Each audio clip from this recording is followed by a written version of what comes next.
Hello students, आज अपन macro economics का बहुत ही इंपॉर्टेंट टॉपिक डिस्कस करने वाले हैं और ये वाला टॉपिक आगे जाकर आपके कॉलेज में और मास्टर्स में भी बहुत ज़्यादा काम आने वाला है। तो इस चैप्टर को बहुत ध्यान से समझिएगा क्योंकि लर्निंग और समझने का बहुत ज़्यादा मटेरियल इस चैप्टर के अंदर है। तो बहुत ध्यान से इस टॉपिक को समझिएगा तो थ्योरेटिकल नॉलेज भी इसमें आपका साउंड होगा, तो इससे आपके न्यूमेरिकल सेक्शन में भी आपको उसको करने में आसानी रहेगी। तो चलिए चैप्टर में एंटर करते हैं। चैप्टर नंबर 7 है ये अपना मैक्रो इकोनॉमिक्स का। दिस इज एग्रीगेट डिमांड, जिसे अपन एडी कहते हैं, एंड उससे रिलेटेड जो उसके एग्रीगेट्स हैं जो उसके फॉर्मूले में काम आएंगे उनको अपन यहाँ डिस्कस करने वाले हैं। तो सबसे पहले तो अपन एग्रीगेट डिमांड पढ़ेंगे। एक्चुअली सबसे पहले तो मैं आपको ये बता दूं, ये फ्यूचर कॉन्सेप्ट है। फ्यूचर कॉन्सेप्ट का मतलब प्लानिंग कर रहे हैं। हम क्या कर रहे हैं? प्लानिंग कर रहे हैं कि आने वाले साल में हमारी कितनी गुड्स एंड सर्विसेज की डिमांड मार्केट में रहेगी। आने वाले साल में यानी फ्यूचर हो गया, कितनी गुड्स एंड सर्विसेज की डिमांड रहेगी, इसको प्रेडिक्ट करना एक आने वाले साल में, यही अपन एग्रीगेट डिमांड में देखते हैं। क्योंकि गवर्नमेंट को ये रहता है कि हाँ भाई अगले साल जो है डिमांड कितनी रहने वाली है, उसी के हिसाब से वो रिसोर्सेज का एलोकेशन जो है वो आपका करती है। तो एग्रीगेट डिमांड, सर ये डिमांड आती कहां से, कैसे? तो ये सब कुछ एस्टिमेट किया था अगले साल के लिए। उसमें क्या क्या शामिल किया था? सबसे पहले तो नंबर 1 है प्राइवेट कंजम्पशन एक्सपेंडिचर की। जो प्राइवेट हाउस होल्ड हैं और जो प्राइवेट फर्म है वो कितना खर्चा करेंगी गुड्स एंड सर्विसेज के ऊपर। इन्वेस्टमेंट एक्सपेंडिचर, कुछ खर्चा उन्होंने कर दिया, कुछ उन्होंने हो सकता है इन्वेस्टमेंट भी तो करेंगी, कोई जमीन खरीद ली या स्टॉक खरीदा। गवर्नमेंट साल भर में कितना खर्चा करेगी रोड वगैरह बनवाने में या डैम्स बनवाने में, या फिर लॉ एंड ऑर्डर पे कितना खर्चा करेगी, वो सारा गवर्नमेंट का खर्चा आ जाएगा। और देन नेट एक्सपोर्ट्स, क्योंकि वो चीजें भी तो यही बनी है, वो विदेशों में भेजी जाएंगी कंजम्पशन के लिए, इस कंजम्पशन से अलग है लेकिन बनी तो यही है, तो वो भी हमारा खर्चा है। तो कुल मिलाकर इन चारों चीजों का एडिशन आपका क्या कहलाता है? एग्रीगेट डिमांड कहलाता है। सही है। तो कोई आपसे पूछे एग्रीगेट डिमांड में कितनी चीजें होती है? एग्रीगेट डिमांड में होती है 4। लेकिन हम इस चैप्टर में, हमारे कोर्स में जो है वो केवल 2 सेक्टर जो इकोनॉमी है उसी का डिस्कशन है। दैट्स व्हाई यहां हम चारों जो फैक्टर हैं उनको डिस्कशन नहीं करेंगे। हम केवल जो आपका प्राइवेट एक्सपेंडिचर है और आपका इन्वेस्टमेंट एक्सपेंडिचर है इन्हीं को डिस्कशन में लेंगे। सही है। तो एग्रीगेट डिमांड और एग्रीगेट सप्लाई का तो आपका होगी। एग्रीगेट डिमांड तो मैंने बता दी, तो आपको 4 कंटेंट है। और एग्रीगेट सप्लाई जो होती है जो ये नेशनल इनकम के बराबर होती है। इसके बारे में क्या डिस्कशन है वो अपन नोट्स में देखेंगे, पर मैं आपको बता दूं एग्रीगेट सप्लाई क्या, जो प्लानिंग कर रहे हैं प्रोड्यूसर, क्या कि आने वाले साल में हमको कितनी गुड्स एंड सर्विसेज मार्केट में सप्लाई करनी है, वो क्या कहलाती है? Aggregate supply. उसके लिए वो क्या करेंगे? फैक्टर्स को हायर करेंगे। फैक्टर्स को क्या देंगे इसके बदले में? पेमेंट्स देंगे। और वो पेमेंट्स ही क्या बन जाता है? National income. क्योंकि एक का पेमेंट दूसरे के लिए क्या है? इनकम। सप्लायर उनको पेमेंट करेंगे तो फैक्टर्स के ओनर्स के लिए वो क्या हो जाएगी? इनकम। तो वो आपकी नेशनल इनकम के बराबर है। फिर भी इसका डिटेल डिस्कशन अपन आगे करेंगे। देन आपका आएगा कंजम्पशन फंक्शन।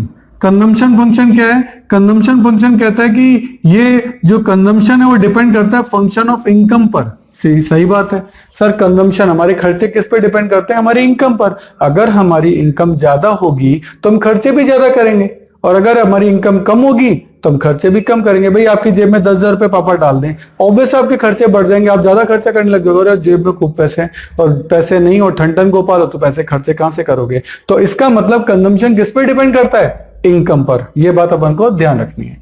इसमें भी propensity to consume, sir consume करने की आदत कैसी है उसको बोलते हैं प्रोपेंसिटी। प्रोपेंसिटी का मतलब होता है आदत।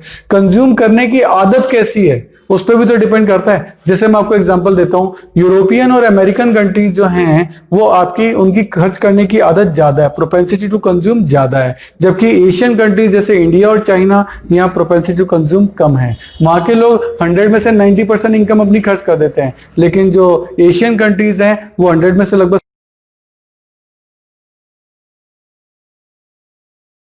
सही है 60% का जो मनी है वो खर्च करती है और बाकी का क्या कर लेती है? सेव कर लेती है। ये अपन को ध्यान रखना है। इसमें भी 2 वेरिएंट आएंगे, average propensity to consume and marginal propensity to consume. सही है कि अपनी इनकम में से कितना पार्ट खर्च कर देते हो। जैसे 100 रुपए कमाए और 70 रुपए खर्च कर दिया, 100 में से 70 खर्च कर दिया, तो कितना हो गया? मार्जिनल जो एवरेज प्रोपेंसिटी टू कंज्यूम कितनी आ गई? वो 70% आ गई। 0.7 कर लो या 70% कर लो, एक ही बात है।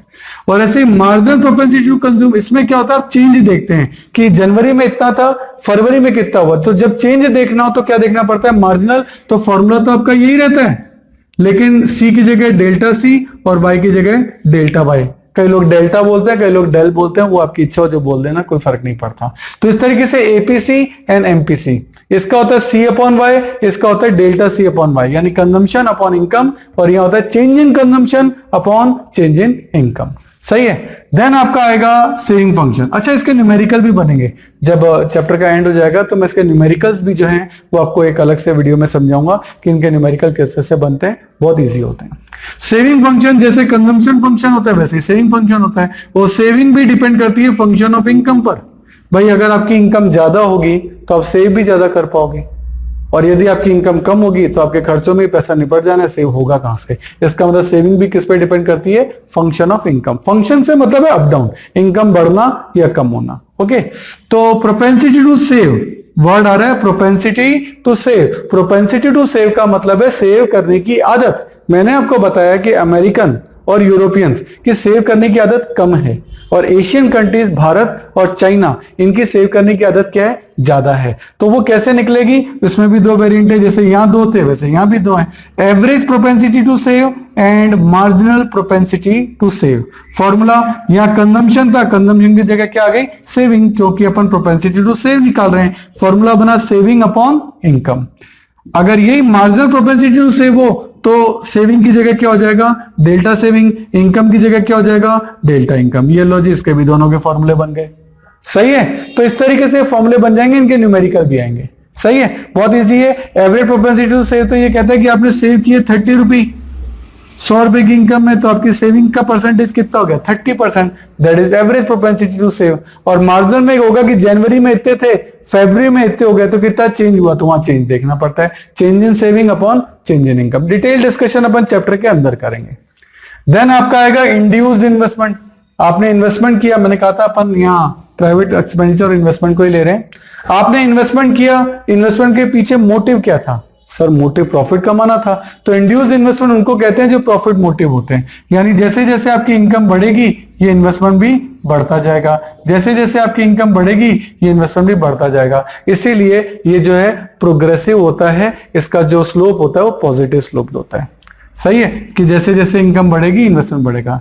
एक होता है ऑटोनोमस इन्वेस्टमेंट। ऑटोनोमस इन्वेस्टमेंट क्या होता है, ये होता है गवर्नमेंट की तरफ से फिक्स इन्वेस्टमेंट, यानी ये प्लान्ड है। गवर्नमेंट इतना मान के चल रही है कि इतना इन्वेस्टमेंट तो हमें करना ही करना है, इसमें प्रॉफिट मोटिव नहीं है। गवर्नमेंट ये नहीं देखती कि हमें प्रॉफिट हुआ या नहीं हुआ, गवर्नमेंट ये देखती है कि हमें प्रॉफिट हो चाहे नहीं हो, हमें तो इतना इन्वेस्टमेंट करना ही करना है, क्योंकि ये ऑटोनोमस है, इसमें प्रॉफिट मोटिव नहीं है। इंड्यूस में प्रॉफिट मोटिव होता है। तो इस तरीके से टॉपिक के अंदर अपन काफी सारी चीजें जो है वो डिस्कस करने वाले हैं। अभी अपन ने केवल इनके हेड डिस्कस किए हैं, इनका डिटेल डिस्कशन अपन नोट्स में देखेंगे। अभी अपन आगे चलते हैं।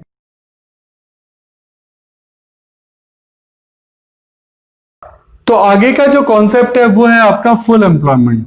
वैसे फुल एम्प्लॉयमेंट से तो ऐसा लगता है कि सर देश की पूरी पॉपुलेशन ही एम्प्लॉयड है, फुल एम्प्लॉयड है, सारे के सारे जने काम कर रहे हैं। बट प्रैक्टिकली ऐसा नहीं होता, क्योंकि कुछ जने ऐसे होते हैं जो काम कर नहीं सकते, मान लो बुजुर्ग हैं या बच्चे हैं, तो ऑब्वियस है कि ऐसा हो नहीं सकता कि फुल एम्प्लॉयमेंट हो। फिर भी थोड़ा सा डिटेल में जाएंगे तो फुल एम्प्लॉयमेंट में भी कुछ जने ऐसे होते हैं जो अनएम्प्लॉयड होते हैं, जैसे कि फ्रिक्शनल एम्प्लॉयड। मान लो सब वर्किंग जने जो हैं वो काम में लगे हुए हैं, लेकिन फिर भी फ्रिक्शनल अनएम्प्लॉयमेंट वहां तो भी होगा, जैसे कि ब्रेकडाउन हो गया, मान लो बिजली की वायर टूट गई या कोई और कारण हो गया, 2-3 दिन तक मशीनें खराब रही, काम ठप हो गया, तो 3 दिन तक मजदूर बेरोजगार रहे, उनको उसके बदले में सैलरी नहीं मिलेगी, वो अनएम्प्लॉयमेंट क्या कहलाता है, फ्रिक्शनल अनएम्प्लॉयमेंट। उसका एग्जांपल मैंने क्या दिया, ब्रेकडाउन।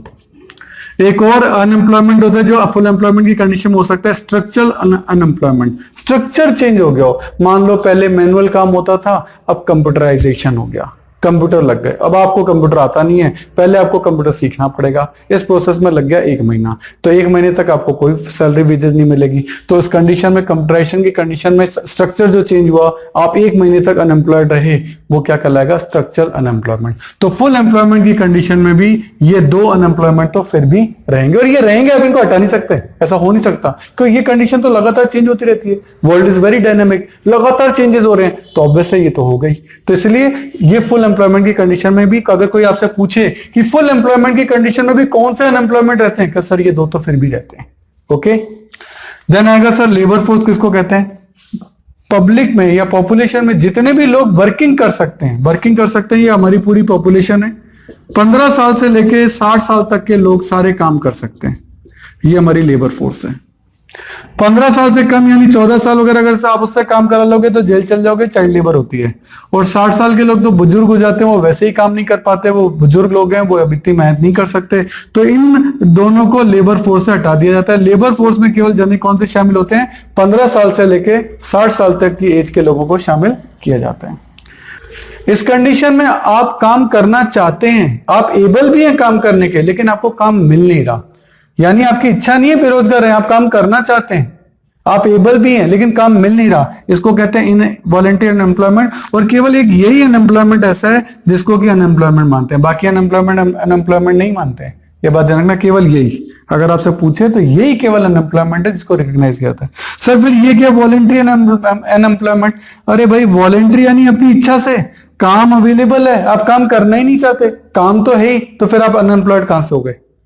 भाई काम तो मार्केट में अवेलेबल है और आप कर भी सकते हैं, लेकिन आप करना ही नहीं चाहते, तो फिर आप अनएम्प्लॉयमेंट थोड़ा कहलाएगा। यहां था कि काम जो है अवेलेबल ही नहीं, आप करना भी चाहते हो, आपकी कैपेबिलिटी भी है, लेकिन आपको काम ही नहीं मिल रहा। यहाँ काम तो अवेलेबल है, आप करना नहीं चाहते, तो ये अनएम्प्लॉयमेंट थोड़ा कहलाएगा। सही है, तो full employment, frictional, structural, labour force, involuntary unemployment and voluntary unemployment, एक एक दो नंबर के क्वेश्चन इसके बारे में पूछे जा सकते हैं। देन आपका आ जाएगा determinants of investment. Sir investment कैसे डिसाइड होता है? सही है, तो देखो इन्वेस्टमेंट डिसाइड करने के लिए दो चीजें होती है, मार्जिनल एफिशिएंसी ऑफ इन्वेस्टमेंट, कि आप जो इन्वेस्ट करोगे वो कमा के कितना देगा, और बदले में आपको रेट ऑफ इंटरेस्ट कितना पे करना है। जैसे ये आप हैं, आपने बैंक से एक लोन ले रखा है, लोन पे आपको क्या देना पड़ेगा? Interest, that is called ROI, rate of interest. सही है, और आपने इसको कहीं इन्वेस्ट किया, किसी बिजनेस के अंदर, किसी बिजनेस के अंदर इन्वेस्ट किया, उससे आपको जो रिटर्न मिल रहा है वो क्या कहलाता है? MEI, marginal efficiency of investment. तो अब मार्जिनल एफिशिएंसी ऑफ इन्वेस्टमेंट आप कमा रहे हैं 10,000 और आप ब्याज दे रहे हैं मान लेते हैं 8,000 का, तो आपके लिए अच्छा बिजनेस है। सर इनकम हो रही है 10 की और खर्चा लग रहा है 8 का, तो फिर आप इन्वेस्टमेंट करेंगे। लेकिन यही केस उल्टा हो जाए कि सर इंटरेस्ट लग रहा है 10,000 का और MEI आ रही है 8,000 की, तो आप कहोगे सर बैंक को इंटरेस्ट तो ज्यादा पे करना पड़ रहा है जबकि हमको रिटर्न 8,000 ही मिल रहा है, इसमें तो हमें नुकसान है, तो आप इन्वेस्टमेंट क्यों करेंगे? ऐसी कंडीशन में आप इन्वेस्टमेंट नहीं करेंगे और कर रहे हैं तो बंद कर देंगे। सही है, तो ये डिटरमिनेंट्स ऑफ इन्वेस्टमेंट है जिनको मैंने इस तरीके से चार्ट के हेल्प से जो है समझाया। पूरा टॉपिक जो है वो मैंने चार्ट का जितना मैक्सिमम यूज हो सकता है उनको किया है, क्योंकि देखो लैंग्वेज को रटना तो बड़ा आसान है, कोई भी रट सकता है, मेन बात है कि उसको विद लॉजिक समझना कि चीजें कहां से आ रही है, कैसे जा रही हैं और डिसीजन मेकिंग का पॉइंट क्या होगा, ये सब चीजें। तो अब अभी तक अपन ने केवल चैप्टर में हेडिंग समझी है, इनका डिटेल डिस्कशन, इनकी डेफिनेशन आगे के टॉपिक में अपन नोट से करेंगे। तो आगे का टॉपिक अपन अब नोट से पढ़ते हैं, चलते हैं। अगर आपको मेरे वीडियोस पसंद आ रहे हैं तो देखिए एक लाइक, शेयर और सब्सक्राइब तो बनता है, तो मेरी खुशी के लिए एक लाइक तो कर दीजिए। देखिए आपका टाइम बड़ा कीमती है, तो यदि नोट्स लिखने में आप अपना टाइम बचाना चाहते हैं और वर्कशीट भी गेट करना चाहते हैं तो इन सभी की PDF का लिंक नीचे डिस्क्रिप्शन में गिवन है, आप वहां जाके देख सकते हैं। देखिए स्टूडेंट, जितने भी वीडियो हमने बनाए हैं उनके जितने भी क्वेश्चन मैं वीडियोस में करा रहा हूं उनका लिंक आपको डिस्क्रिप्शन में दे रखा है, आप वहां से उस लिंक को डाउनलोड कर सकते हैं, उसका प्रिंट आउट निकाल सकते हैं। उसके बाद वो क्वेश्चन पेपर आप अपने सामने रखिए और देन आप वीडियो देखिए, उससे आपको फायदा ये होगा कि क्वेश्चन आपके सामने रहेगा। तो ये चीज़ जरूर से कर लेनी है। और मैं आपको एक बार स्पेशल बताना चाहता हूँ कि ये जो वीडियो है ये तो ट्रेलर है, अगर आपको हमारे सारे वीडियो देखने हैं तो आपको हमारी मोबाइल ऐप सब्सक्राइब करना चाहिए, उसका नाम है अनुराग क्लासेस, और इसमें आपको हमारे सारे वीडियो देखने को मिलेंगे। क्यों, देखो YouTube तो ट्रेलर है, यहाँ सारे वीडियो नहीं होते। अगर आपको सारे वीडियो देखने हैं तो आपको हमारी मोबाइल ऐप सब्सक्राइब करनी पड़ेगी, उसमें आपको सारे वीडियोज़ मिलेंगे, उसमें आपको नोट्स मिलेंगे, प्रिंटेड नोट्स भी होंगे, हैंड रिटन नोट्स भी होंगे, मतलब आप हर तरीके के नोट्स वहाँ ले सकते हो। उसमें भी उसकी जो मेंबरशिप है वो प्रीमियम भी है और स्टैंडर्ड भी है, जो भी आप लेना चाहें। और आपको वहाँ अदर बुक्स के इंपॉर्टेंट पिक्स, अच्छे डायग्राम, अच्छे क्वेश्चन, अच्छे पैराग्राफ, वो भी आपको जो है इस ऐप के अंदर मिलेंगे। और इसके अलावा बहुत ही important point, MCQ test. MCQ test का पैनल है जिसमें आप जितने भी टेस्ट वहाँ देंगे उसमें ऑप्शंस होंगे ABCD, उसमें ट्रू एंड फॉल्स के क्वेश्चन होंगे, उसमें फिल इन द ब्लैंक्स के क्वेश्चन होंगे। आपने 40 क्वेश्चन का टेस्ट दिया, जैसे सबमिट किया with in 5 seconds with in 5 seconds आपका रिजल्ट आपके सामने है। तो ये मोबाइल ऐप मैं जरूर चाहूँगा आप जरूर से सब्सक्राइब करिए। मेरा नंबर है 9829224488। आप ऑफिस आवर्स में कभी भी मुझे कॉल कर सकते हैं। Thank you. देखिए स्टूडेंट, हमारे चैनल से जुड़ने का फायदा आपको नेक्स्ट 7 इयर्स तक मिलेगा, क्योंकि हमारी रेंज बहुत बड़ी है। नॉर्मली आप चैनल्स पे देखेंगे वो 1 या 2 या 3 सब्जेक्ट पढ़ा रहे हैं, लेकिन मैं आपको बहुत बड़ी रेंज दूंगा। यदि आपकी और मेरी ट्यूनिंग जमती है तो ये बहुत लॉन्ग लास्टिंग रहेगी, और वो ट्यूनअप में आपको बार बार नई ट्यूनअप नहीं करनी पड़ेगी, क्योंकि आपकी ट्यून मुझसे जम चुकी है। क्यों? क्योंकि मैं आपको बता रहा हूँ कि मैं 11th में आपकी अकाउंट्स, स्टेट्स और माइक्रो इकोनॉमिक्स लूंगा। 12th में मैं आपकी अकाउंट्स, मैक्रो और इंडियन इको लूंगा। बीकॉम के अंदर मैं आपकी corporate accounting, advance accounting, costing, financial management, budgeting, income tax etcetera, जो भी आपके जिस भी नाम से ग्रेजुएशन के अंदर ये कोर्स होंगे, इन सब के वीडियो हमने ऑलरेडी बना रखे हैं। मोबाइल ऐप आपकी बना रखी है, तो आपको बहुत सारी फैसिलिटीज हम देने जा रहे हैं। इसके अलावा सीए, सीएस और सीएमए के फाउंडेशन और इंटर कोर्सेज में जितने भी प्रैक्टिकल हैं या इकोनॉमिक्स से रिलेटेड टॉपिक हैं, उन सब के वीडियो आपके तैयार मिलेंगे। पूरा स्टडी मटेरियल, पूरा नोट, सब चीज़ A to Z आपको रेडी मिलेगी। और इसके अलावा मास्टर्स अगर आप कर रहे हैं, उसमें भी क्यूटी है या मैनेजरियल इकोनॉमिक्स है, डायरेक्ट टैक्स है। क्यूटी का मतलब क्वांटिटेटिव टेक्निक्स, डायरेक्ट टैक्स है, इनडायरेक्ट टैक्स है, एडवांस टैक्स है, यानी पूरी कंप्लीट प्रैक्टिकल जितने भी न्यूमेरिकल सब्जेक्ट होते हैं, सब आपको हमारे चैनल पे और हमारे मोबाइल ऐप पे मिलेंगे, जो कि आपको नॉर्मली बाकी चैनल्स पे नहीं मिलते हैं। हर साल आपको नए चैनल पे शिफ्ट होना पड़ता है, और यहाँ आपको एक ही चैनल पे कंप्लीट सॉल्यूशन मिलेगा।